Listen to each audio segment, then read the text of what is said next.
Good morning, everyone. Today, maiba naman tayo. For the past few days, we have discussed Q&As, and rationalization on various questions sa mga different agricultural subjects. Well, right now, it would be my attempt to present to you and discuss this wonderful tool that I used when I was reviewing for the agriculturist board exam.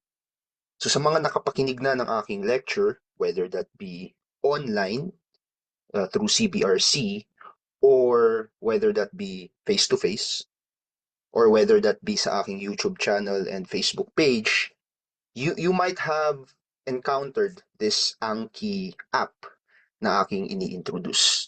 So ang pangalan nitong wonderful tool na to is Anki.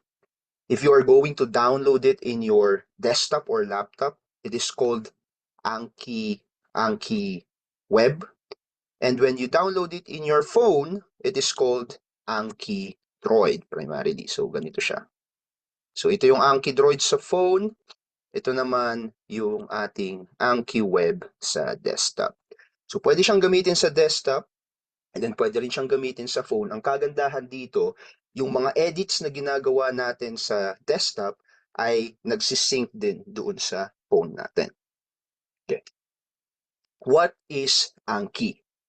Primarily, Anki is a digital flashcard app. So kung familiar kayo sa konsepto ng flashcard, which I think you are, flashcard is basically yung tangible, yung physical na flashcard would be a card, tapos doon sa harap niya is a question, and then doon sa likod niya would be the answer. So it is a great way to practice answering questions about different concepts, and in our case, concepts related to several agricultural subjects. Okay? Now, ang ituturo ko ngayon is how do you create cards in Anki? Yung strategy na ginamit ko when I was reviewing for the board exam. How are you going to create? And then ano yung mga types of cards na pwede nyong gamitin? And then, how does it work? Paano siya ginagamit for review purposes? Kasi baka marami sa inyong nagtatanong, siguro lalo na yung mga nag-request sa akin ng flashcards na ginamit ko noon, yung mga nag-request and bumili sa akin ng flashcards ko, baka hindi pa rin kayo ganun kasigurado or hindi pa rin ganun ka-clear kung paano gamitin itong tool na to. Ngayon, kung hindi pa kayo nakakabili per se sa akin ng flashcard na to, I would suggest approach me in Facebook, which is Aladin Albindo Banyes, and request that to me. No worries, murang-mura lang naman. Sa halagang 100 pesos, I can provide 10,200 plus questions to you na pwede nyong gamitin to test yourself. Practice test lang ng practice test up until magkaroon kayo ng mastery sa subject. So this is very important. Uulitin ko, this is very important. My next statement. Itong Anki na to is not a substitute. Okay? Hindi siya substitute kapag nag-review kayo sa review center. Hindi rin siya substitute sa pagbabasa or pag-iintindi ng mga concepts related to agriculture. Okay, this is a tool that only enhances you or it improves yung memorization nyo sa mga different concepts.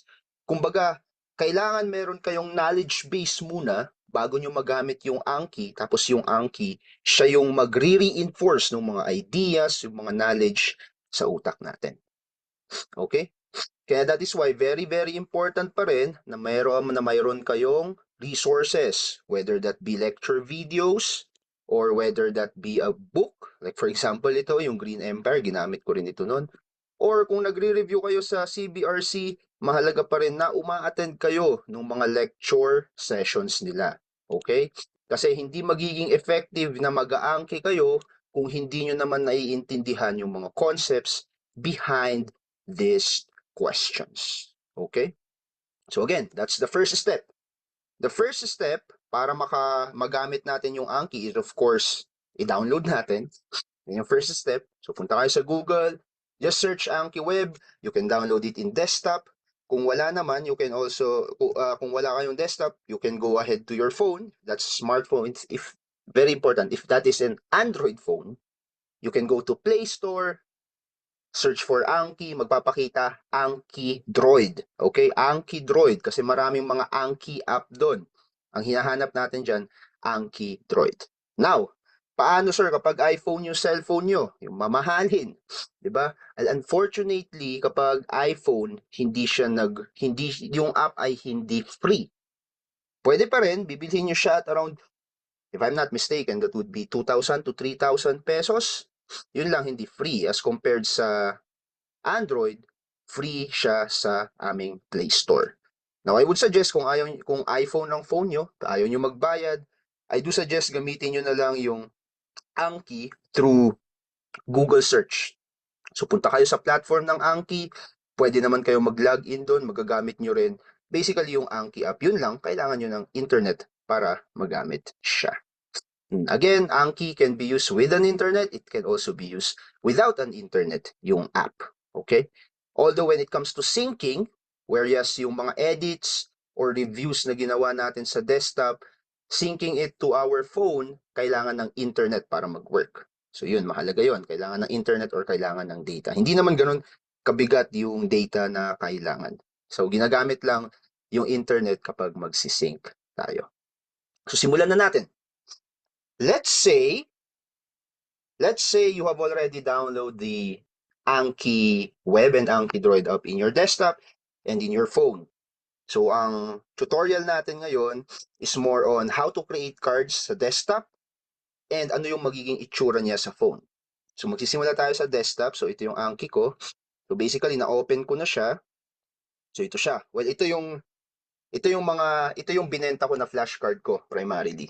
So yung 20 dyan it basically just means 20 new cards per day. Pero sa kabuuan, meron tayong 10,200 plus cards. So let's say, okay, na nandito ka na sa platform ng Anki Web. Delete nga muna natin to. Nandito ka na sa platform ng Anki Web and you wanted to create a card. How are you going to do that? So kung blanco to, what you would like to do is punta kayo dito sa tinatawag na, dito sa baba, create deck. So bago kayo makagawa ng individual cards, you need to create a deck, which is basically a collection of multiple cards. So you hit create deck here. Okay. Wait lang ah.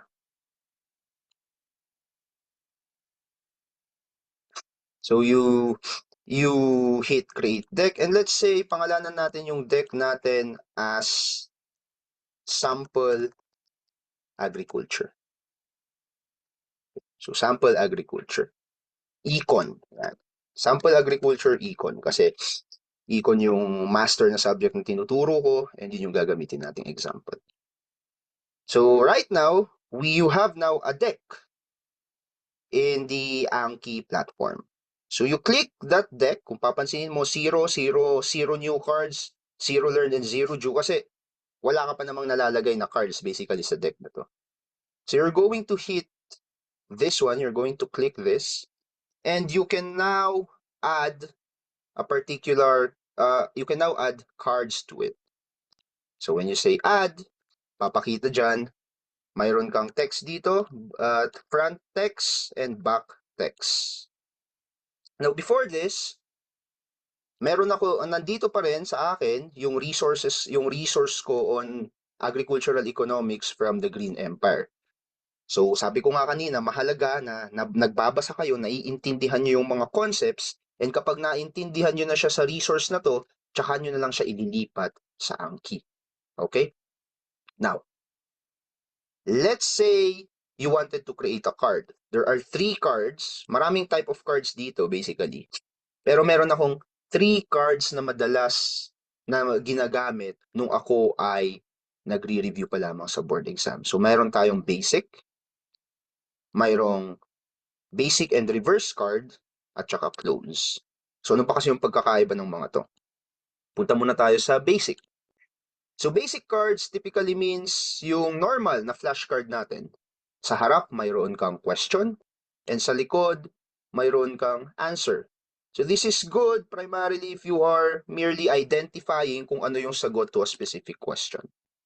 So example, let's say, punta tayo dito sa subject ng agricultural economics. Ano bang maganda dito? Okay, let's say, under the topic of socialist economics, gusto mong matandaan si Karl Marx at kung ano yung sinulat niya. So what you're going to do, here in the front, you're going to ask a question.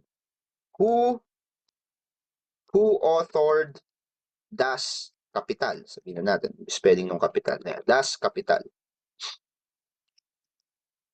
So let's say,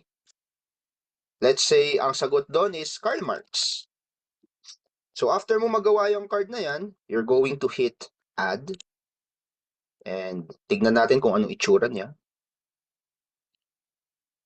Let's say study now. So ganito siya magpapakita.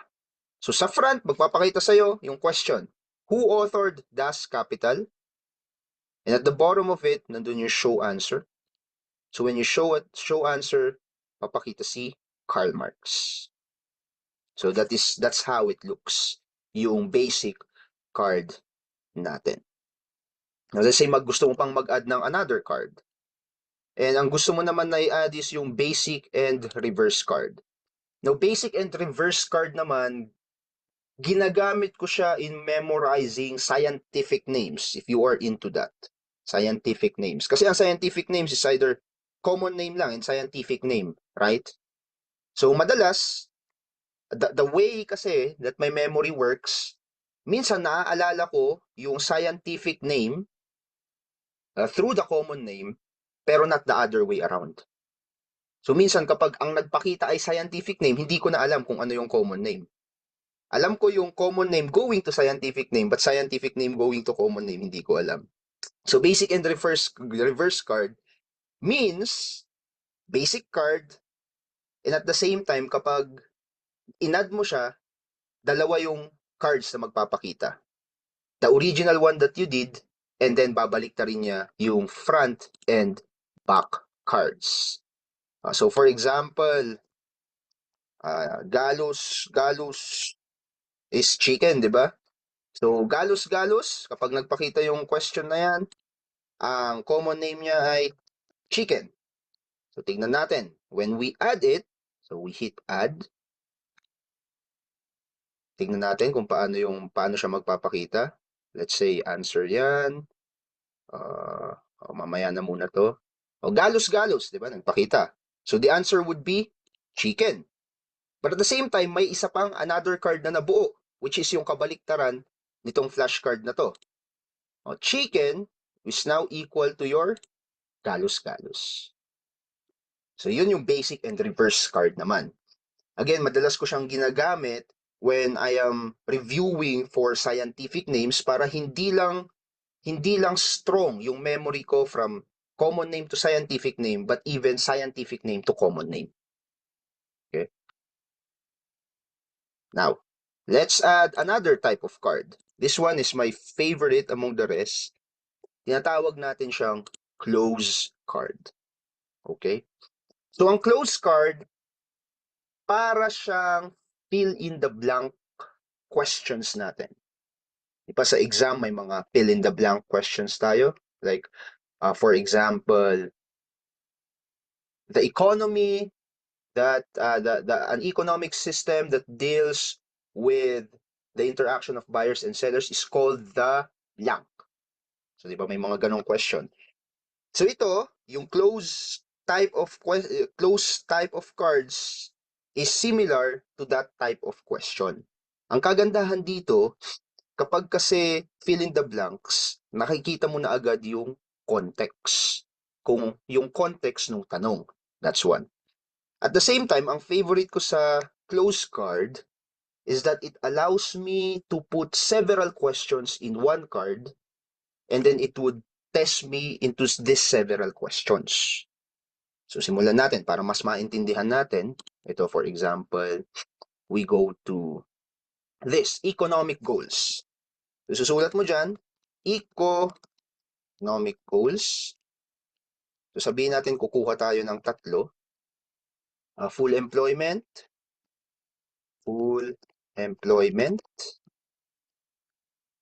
equity, and efficiency. So full employment, it is defined here as all resources being employed. Equity means equal distribution of wealth. And efficiency means minimum opportunity cost. So, gumagawa lang ako ng para akong sariling reviewer. So let's say, gusto mong maintindihan yung mga concept na to separately. So what are you going to do? I-highlight mo yan, full employment, ilalagay mo siya as, may sign dito na plus. So i-close mo yan. Let's say itong equity, gusto mo rin siyang maintindihan separately, i-close mo rin yan. Let's say itong efficiency, gusto mo rin siyang maintindihan separately, i-close mo yan.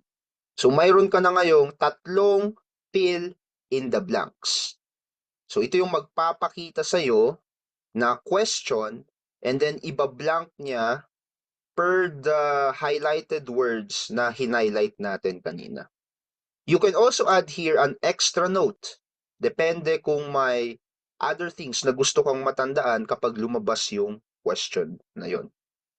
So, let's try to add it and tignan natin kung anong itsura niya. Okay. So, this one is the basic card. Yan yung basic and reverse. Oh, sorry. Oh, so, yan yung basic and reverse. Yan. So, ganyan yung magpapakita. So, mapapansin nyo, nandyan yung question, economic goals. And then, alam natin na mayroong 3 economic goals for this example. So, we have full employment, efficiency, and there's another one na, ano kaya yun? So, may fill in the blanks. Pero dito, may descriptor tayo, sinasabi niya equal distribution of wealth. So, we can now, through this kind of question, we can now identify, ano kaya itong equal distribution of wealth that is part of the economic goal. We're going to hit show answer, then magpapakita siya.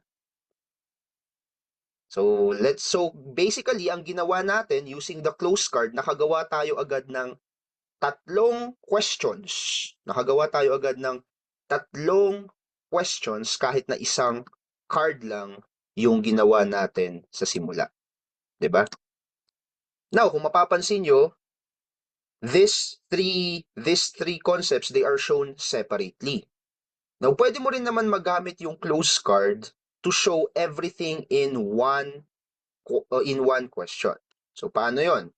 So, naka-close card tayo. Make sure na close yung pinili natin na type of card. So, we have this. Kinapy-paste ko lang. Yan. Equity. So, ang gagawin natin, we will hit this and add close.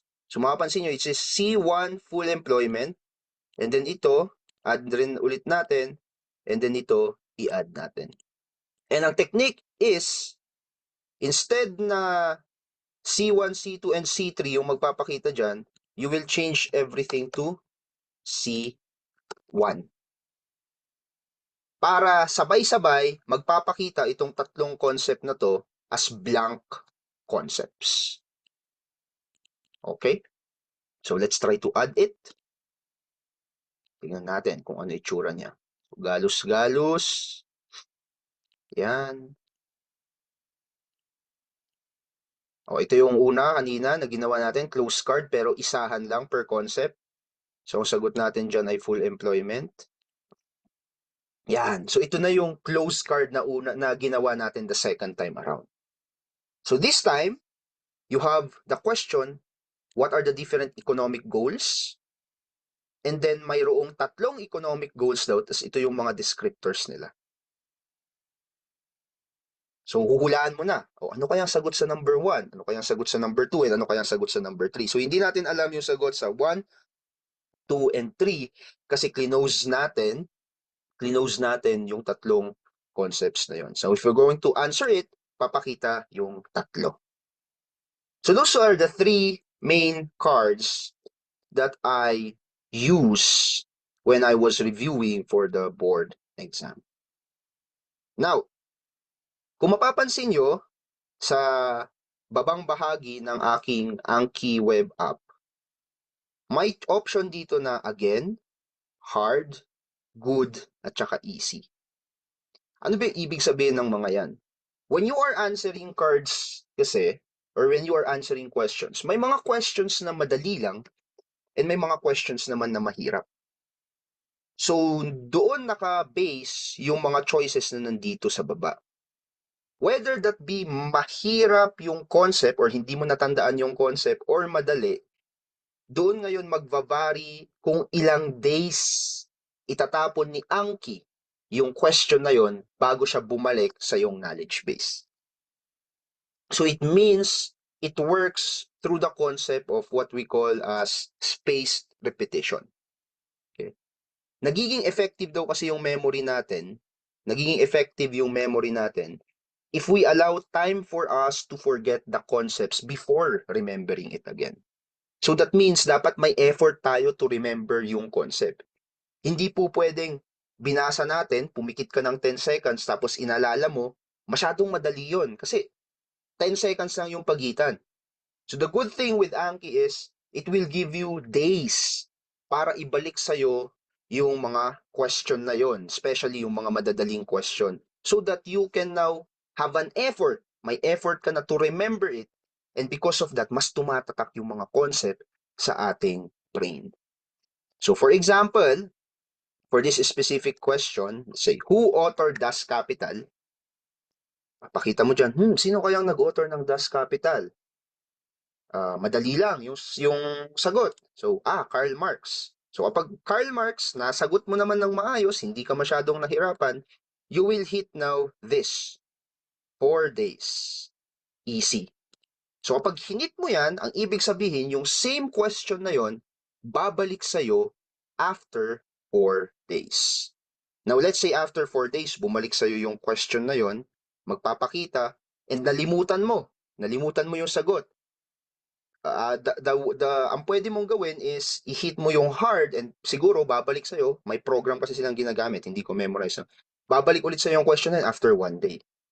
So let's say after 4 days, bumalik yung question and nasagot mo pa rin. Walang kahirap-hirap. Mai-extend na ulit yung number of days bago siya magpakita sa'yo. So it could be 7 days, it could be 14 days, whatever that is. So basically, ang ginagawa ni Anki is fini-filter out niya yung mga concepts na madali lang sa'yo alalahanin. And then yung mga hard concepts, yun yung mga matitira na sasagutin mo. Okay? So sabihin natin ito, galos-galos, sagot chicken, sabihin natin nahirapan ka. So kapag hinit mo yung hard or good, say natin hit mo yung good, babalik siya after, dito sa time na to, 10 minutes. So yung mga time na nandito sa taas ng choices, nagva-vary yan, okay? Nag-iiba-iba yan. For example, kanina, mapapansin nyo, 4 days dun sa isang question. Dito naman, kapag hinit mo na yung easy, after 5 days na. So those are, yun yung ibig sabihin ng mga choices na nasa baba. So let's say, it's hard, so babalik siya after 6 minutes. Or good, babalik siya after 10 minutes. Let's say ito, nahirapan ka, hindi mo nasagot, you're going to hit again para babalik siya after in less than 1 minute. Diba? So ito, nahirapan ka rin in less than 1 minute.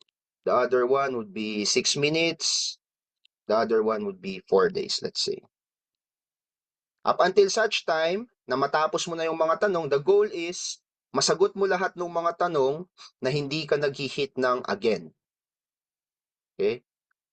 So let's say natapos na yung review. So let's say lahat po ay napunta sa easy. Yan. And then, yun. So wala ka nang re-reviewin for the day. The following days, saka na lang ulit magpapakita yung mga questions. Yun yung ibig sabihin nun. Okay? Now, let's just move, for example, so 0 na yan kasi wala ka nang re-reviewin ngayong araw. Pero papalitan ko lang yung setting. Pupunta ako sa browse.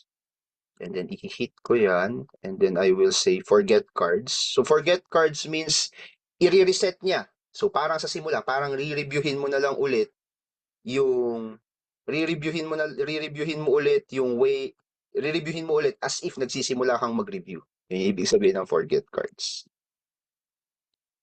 Yan, so meron ka na ulit 7 na question. So binalik ko lang siya kasi gusto kong makita nyo na kapag hinit natin yung sync dito sa taas,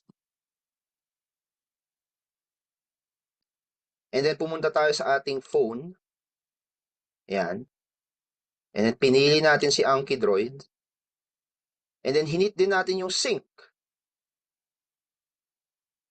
Mapapansin nyo, yung sample agriculture na nandito sa baba, which is econ, may 7 new questions na rin siya. O let's say, sa phone ka nag-review. So, sinelect mo yan. Who authored Das Kapital? You have Karl Marx. Ay, easy. Si Karl Marx lang yan. So, binato mo siya. Galus-galus. Easy rin. So, after 5 days, ito, let's say easy rin. What happened here? Technical error. Say easy rin yan. Chicken, galus-galus, and let's say you just answered all of these questions as easy. So, natapos mo na. What you're going to do is you're going to hit sync sa phone mo para kapag pumunta ka na sa desktop mo and you hit sync here, hindi na magpapakita ulit yung mga cards na yun. So, yun yung kagandahan ng Anki na app. Di ba? So, ginagamit ko siya mostly. Ang process ko is, nire-review ko muna yung concept. So, nagbabasa ako sa Green Ember, uma-attend ako ng mga lecture series. And then yung mga concepts na yon, inililipat ko siya as questions dito sa Anki. Dito sa Anki desktop ko kasi mas madaling mag-edit dito. And then kapag nagre-review naman ako sa aking phone. Sa phone naman ako nag-re-review. Diyan. So, di ba? So, because of that, mas naging efficient yung aking pagre-review. Kasi kahit na naghihintay lang ako, let's say nakapila ako at bumibili ng something, instead na mag-Facebook, ito ang aking ginagawa. Nag-answer ako ng mga question sa phone ko kasi very portable, very easy lang na magsagot. Dito sa cards sa mga decks na ginawa ko pala, I have divided the decks per subject into 2. So mayroon kang concept base, yung tipong agricultural, yung tipong ang title lang nung deck is yung pangalan lang ng subject, so agricultural economics. And then, mayroon naman akong practice test. So sa practice test, puro questions and answers lamang naman yung magpapakita doon. So again, that is how I used Anki. If you want to create your own cards, I would encourage you to please do create. But make sure you understand the concepts first before you transfer these questions and answers into your Anki app. Now, if ever you wanted to request naman yung 10,000 questions ko, kasi kung mapapansin nyo, punta tayo sa statistics and collection. I have here yan, 10,233 cards. So if you wanted to request this, again, I would encourage you guys to reach me out sa Facebook. My name is Aladin Albindo Banyas sa Facebook, and let's talk about how to install Anki, paano gumawa ng account, paano nyo rin babayaran sa akin, and how am I going to sync itong buong database ko na to, itong buong to sa Anki account nyo. So that you can start reviewing and you can start becoming efficient sa inyong review method. Okay? Kasi one of the things that I hate kapag nagre-review ako is yung nag-highlight or nag-underline ng mga concepts. For me, that is not effective. And I guess scientifically speaking, it is not effective kasi it doesn't allow you to memorize or understand the concepts, or it doesn't force you, or it doesn't allow you to make an effort to remember this concept. Para siyang pseudo way lang of reviewing pero hindi naman talaga effective. But when it comes to Anki, reviewing through spaced repetition, mas nagiging effective and efficient yung aking time to review. Nare-review ko lang mostly yung mga concepts na madadali. hindi ko na napapasadahan 'yun kasi nga madali na lang. So it frees yung time for that, for me to review concepts na mas mahirap intindihin and mas mahirap i-memorize. So that's it. Thank you so much for listening and I wish you all a very good day.